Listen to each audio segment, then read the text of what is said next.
नेबो मिरचाई के अचार बना रहल छी।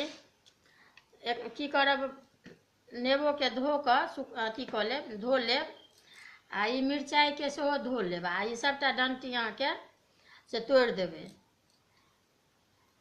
तोड़लाके बाद अहाँके से बना रहल छी। ई नेबो के की करब, एना कऽ 4-4 फाँक कऽ काटि लेब।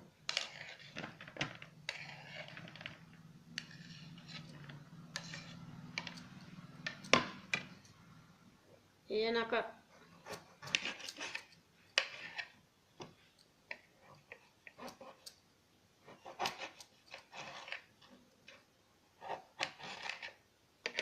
ई कागजी नेबो अछि। कागजी नेबो के 4 गो पीस कऽ देबै ने, खाइमे लैमे सुविधा हैत।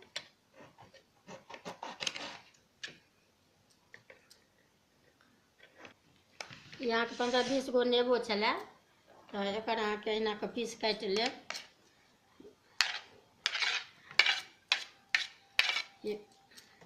मिरचाइ अहाँके बेसी कऽ दैके मोन हुए तऽ, जेनाकि आधा किलो अंदाज नेबो रहत, 15-20 गो, तऽ आधा किलो मिरचाइ अहाँ आरामसँ 1 किलो दऽ सकै छी। आ सालो भरि रहि जायत, जेना भूजा तूजामे खेलहुँ या रोटिए भात सने खेलहुँ। आब ई एहिमे अहाँके तऽ ई कहबे केलहुँ, मिरचाइके धो कऽ डंटी तोड़ि लेब आ नेबोके धो कऽ एना पीस काटि लेब। आ ई अहाँके धनी 1 चम्मच बुकनी अछि, तऽ ई मिला रहल छियै।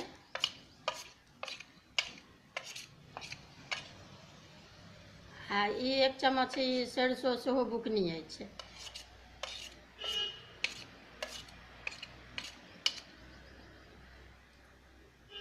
ई हरैद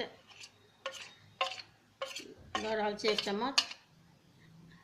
आ ई अछि अहाँके जीर, मेथी, मंगरैल, ई सबटाके भूजल अछि अहाँके, भूजि कऽ पीस देने छियै।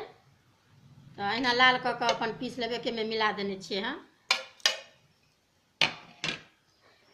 आ अंदाजसँ नून अहाँके ई 3-4 चम्मच लागि जायत। अभी तेल दऽ रहल छियै, कड़ूके तेल।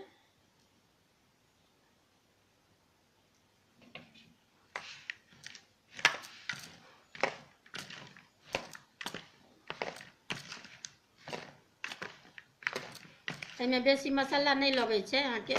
अहूके 3 दिन 4 दिन रौद लगा लेबै आ ओकरा बाद सालो भरि ई अपन बेसी कऽ बनायब तऽ रहत। ई एहिना सबटा दऽ कऽ ई मिला लेब। ई मिरचाइके बुकनी अहाँके ई 1 चम्मच अछि, ई दऽ देबै। ई मिरचाइ तऽ ओहिना रहि जाइ छै, ई 3-4 दिन अपन रौदमे लगेबै ने, तऽ ई हरियर हरियर अइ ने से कनि पियर भऽ जायत। आ ओकरा बाद अपन राखि लेब।